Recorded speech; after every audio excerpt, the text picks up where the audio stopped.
Twitchell's Book 1, Dwindling Magic. Written and read by T.D.L. White. Chapter 23. Complications. Between schoolwork, prep, hacking, planning to take down a bank's systems, and worrying about rats and magical auctions, Nick didn't really notice what happened to the whole of Tuesday and most of Wednesday.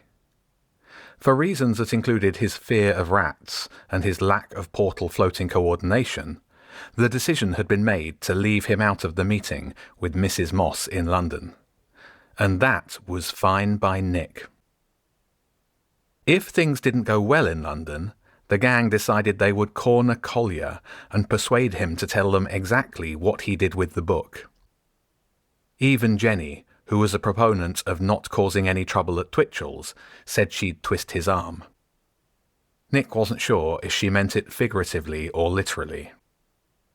So, as lessons finished on Wednesday, Nick headed to the house common room for tea, and the other three disappeared into the study room. If things went well, James would collect Nick during dinner.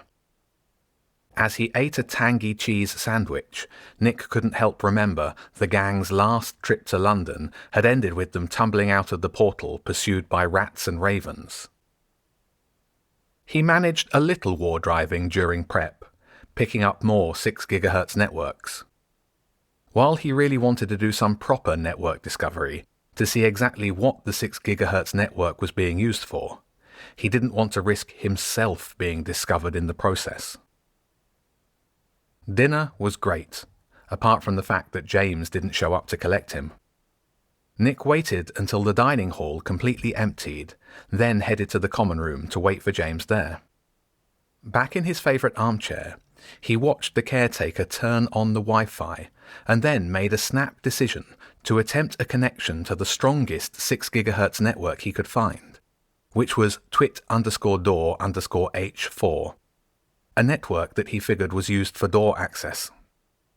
His phone buzzed when it automatically connected to the caretaker's Wi-Fi, but Nick ignored it. Within seconds he'd started Brutifier going, hoping that the 6 GHz network password was a simple one. He risked a glance at the caretaker. As always, she was looking right at him. Good, he thought. If she was in here, then she wasn't sitting looking at an IDS console or whatever security systems she might have set up. After Brutifier had tried but failed, Nick disconnected and reconfigured his Wi-Fi to connect to the normal network. And then he checked his phone. Ignoring all the usual messages from his customers back in Luton, he went straight to his burner email account. There was a new message from Mrs. Moss, which contained a username and password for the Aramie auction site. The email had been sent just after 6 p.m, which was an hour after the scheduled meeting in London. It looked like everything had gone to plan. So where was James? For the rest of Twitchell's Wi-Fi time, Nick tended to his gaming servers and replied to his customers. No point in losing a perfectly good revenue stream. He also called his mum and granddad, told him he missed them and that he'd hopefully be back to visit soon. And that was true. He did miss them. A lot. He needed to speak to the gang again about getting back to Luton. James was waiting for him in his dorm room. "I've been here about half an hour just hanging around," James said. "I didn't want to come and get you from the common room." "Why not?" Nick asked. "I'll tell you when we get out of this place. Things are getting complicated." Nick thought for a moment. "Next time, if you're late, just send a message.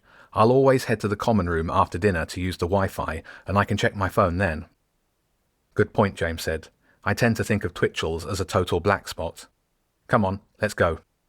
He had his notebook out ready and drew the symbol fast. Nick barely had time to wrap his ID badge in foil and turn the light out before James grabbed him and floated him into Elf's Garden. "Good angle and height," Nick said, nodding approvingly. "Hardly had to float at all." "Yeah, this ink is just about perfect. Let's get inside and talk. I'm starving." James hurried up through the grass. Jenny had finished her dinner already. A greasy fish and chip paper was folded neatly in front of her, and there were 2 more unopened bundles in the middle of the table. Elf had made it through half a glass of wine. "Next time, I'll eat first, then go fetch Nick," James said, unwrapping the larger bundle and pushing a couple of chips into his mouth as he sat down. "Did you eat at Twitchell's?" Jenny asked Nick. "Yeah, and I got another email from Mrs. Moss with login details." "Ugh, Mrs. Moss," James said with his mouth full. "I thought that was a man on the phone, but it was a creepy old woman." "That was Mrs. Moss on the phone?" Nick asked, then quickly added, "Are those spare?" He pointed at the other bundle of chips in the middle of the table. "Yes, we got them just in case. Tuck in if you're still hungry," Jenny said. Mrs. Moss was fine, just getting on a bit and not used to dealing with anyone under 50. By agreeing to sell the map through her, we got into the auction. "Yeah, the map did the trick," James said. "No way we're letting the key to the air or the other keys fall into some rich person's hands. Losing the map was bad enough. I liked that map." "She had the portal book?" Nick asked, pulling the chips towards him and unwrapping a layer of paper. "Not in her office. Nothing magical in there at all, apart from the map we took with us," James said. "Is that why you were late back?" Nick reached for the ketchup and squeezed some out onto the paper. "No, it was because of the portal we used," James said. "We attracted a little attention on landing." Jenny coughed. "Well, maybe a lot of attention," James said. "We got arrested by soldiers," Elf said, "and locked in the Tower of London." Nick stopped dipping a chip in the ketchup. "You joking?" Elf and Jenny both shook their heads. "Yeah, but we were only 5 minutes late for our appointment," James said, "so it wasn't that bad." "Next time we'll just rearrange the appointment and take the train," Jenny said. "But other than the inconvenience, we learned a few useful things." She didn't sound too upset with James, and while Nick ate chips, Jenny explained what had happened. They'd needed to get to central London, and they hadn't had much time. The first few portals James tried put them in plain view of at least 100 people in broad daylight. So, to avoid floating out of the sky into a crowded park or street, James had found a symbol that got them a bit of privacy, one that conjured a portal inside the battlements of the Tower of London. At this point, Jenny, James and Elf disagreed on the specifics of what happened. James thought that no one had seen them dropping between the high stone walls. Jenny thought that a beefeater had shouted at them, and Elf said she'd been too busy waving through a window at a small girl looking at the crown jewels to notice. Regardless, seconds after touchdown, they'd been surrounded by beefeaters in their dark blue uniforms. Apparently, landing in a not open to the public area without a valid ticket was an arrestable offence. Rather than being thrown out for sneaking in, which is what James figured should have happened, they were ushered into a small courtyard and told to wait. Just before they ran out of time and conjured a portal to escape, an old acquaintance had appeared. A raven called Merlina, whom the gang had met some years before, and who was intrigued as to why they were trespassing on the king's property. After a quick explanation about having to get to a meeting to have a chance of finding the portal book, and perhaps to find some clues about Elf's parents, the raven let them go on the promise that they would return afterwards for a proper talk. "The bird just let you go?" Nick asked. "Oh yeah." James had finished his food and was wiping ketchup off his fingers with a tissue. "We made it to the meeting with minutes to spare." "Seconds," Jenny said. "But after we persuaded Mrs. Moss to let us into the auction by putting the map up for sale, we met back up with Merlina to explain what was going on." "She's a very serious bird," Elf said. "Important too." It turned out that Merlina was not just serious and important, but also knowledgeable about the goings-on in London and across the country. The bird said that they should keep away from the auction at all costs. It wasn't a safe place for anyone, human or animal. And while she was impressed to learn that they were all at Twitchell's, she said that that was even more of a reason not to attend the auction. "Wait," Nick said. "Why does being at Twitchell's make it worse to attend the auction?" "The inspector," Elf said. "Apparently he's got something planned for the auction." "The inspector," Nick said. "What's he got to do with it?" "We couldn't get any more out of Merlina," James said. "She just said we shouldn't interfere with the inspector's work, especially outside the school." "She made it sound like it wasn't just the inspector, but more people at Twitchell's," Jenny said. So we figured the caretaker might be in on it. But we don't know, and we don't want to give her any reason to suspect us. Makes sense if there's a cyber angle, Nick said. Makes me want to break into the 6 GHz network even more. The inspector is always playing games, Elf said. I got a bit of help from Mrs. Moss. I mean, she hadn't seen my parents since they disappeared, but she had a contact in Paris that she said she'd check with. Elf didn't sound hugely optimistic. I've already spent a long time in Paris looking for them before and got nowhere. I don't expect much, but at least it might be something. James and Jenny huddled around Nick's laptop as he set up a secure virtual machine to use to access the auction website. After using the login details from Mrs. Moss's email, he logged them into a rather boring, regular-looking website that contained information about the auction. Most of the details were already known to the others, but they read through the pages together. The auction was toward the end of October, over a month away, and would take place at the Royal Albert Hall. What, the actual Royal Albert Hall? Nick asked, opening a new browser tab and looking up the famous venue's website. Apparently, Jenny said. That's what Mrs. Moss said. The Albert Hall's website did not have any auctions in its event schedule. In fact, the evening of the auction was actually a concert for an orchestra to play through the music of an award-winning video game called Ancient Dragon Power. No mention of the auction, Nick said, but Ancient Dragon Power's a decent game, and it says here the crowd are encouraged to dress up for the occasion. Yeah, but not in dinner jackets and gowns, Jenny pointed out. It's fancy dress as characters from the game. Cosplay, James said, not fancy dress. Same thing, Jenny said. So the auction's on at the same time as the concert. I guess the Albert Hall's got plenty of space. Nick brought up the auction site again. On the page with the time, date and location, there was an instruction to dress accordingly. They scoured every other page and found listings for all of the magical and ancient items with pictures and descriptions. Most of them looked pretty dull. That the portal book? Nick asked, pointing at an image of an old leather-bound tome. Yeah, that's it, James sighed.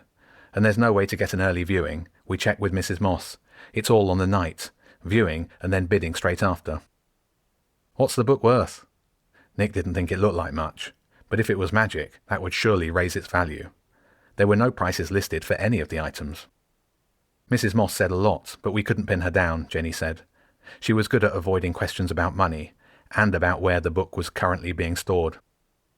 Doesn't matter, James said. It's ours, so we'll just have to steal it back. At least we know exactly where it will be, and we've got weeks to come up with a plan. For Nick, the weeks leading up to the auction were filled with lessons, prep, and, of course, a little hacking. He did speak to others about taking a trip back to Luton to visit his mum and granddad, and they agreed to help him, but there didn't seem to be time to organise it. First, there was the Swiss bank. It took him over a week to figure out their network and how they might be able to take it down for an hour. Even then, he couldn't be sure they could do it because it involved breaking into an actual bank and physically disconnecting several servers from the inside. Then there was the Norwegian passport job, which the others had decided they could do by stealing them out of hotel rooms. But as Jenny rightly pointed out, they couldn't just steal any passports. They had to make sure the owners of the passports would be the sort of people that would be able to cope without them. Nick had spent the best part of another week trying to hack into as many Brighton hotels as possible. On top of those tasks, he was still trying to make his way into the commercial geolocation server, the one outside of Twitchell's network that he believed that Collier had been getting the tracking data from. Plus, he'd started to look into whether there was a shared student record system between schools in order to help find other names from the watch list, other kids that James, Jenny and Elf wanted to talk to.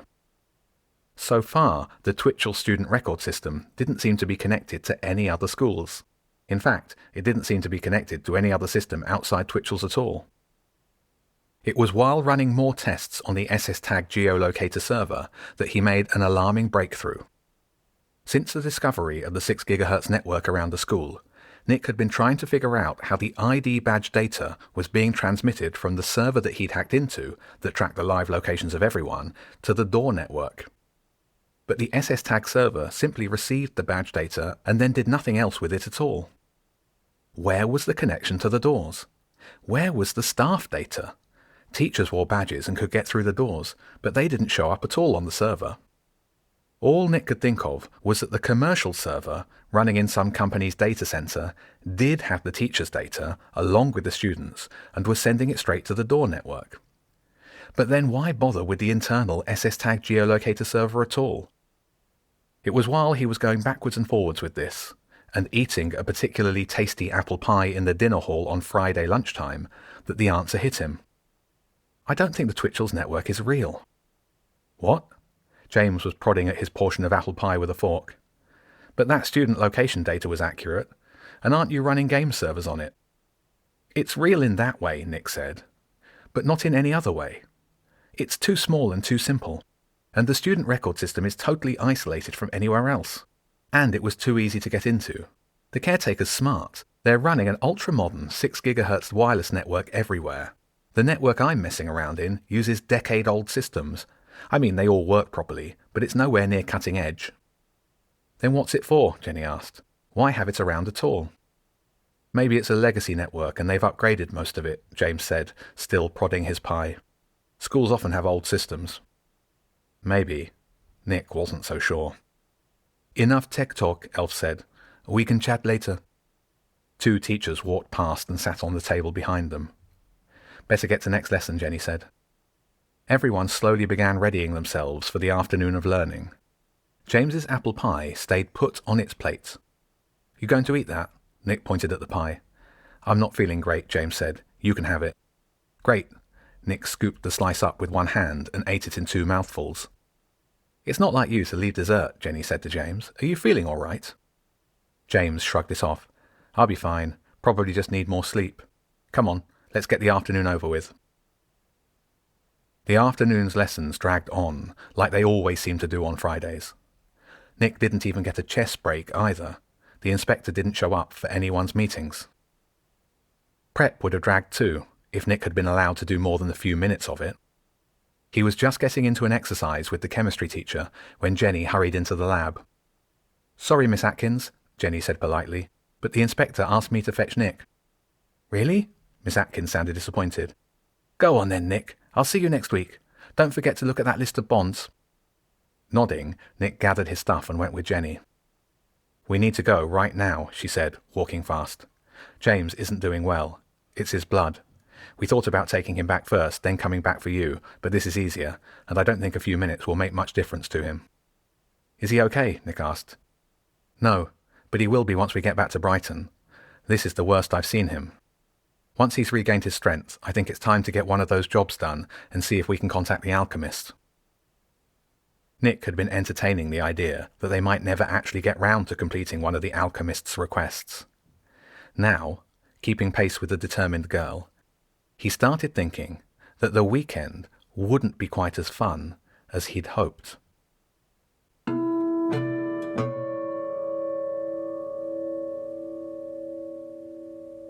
This podcast was brought to you by me, TDL White. I'll be reading a chapter a week until it's complete.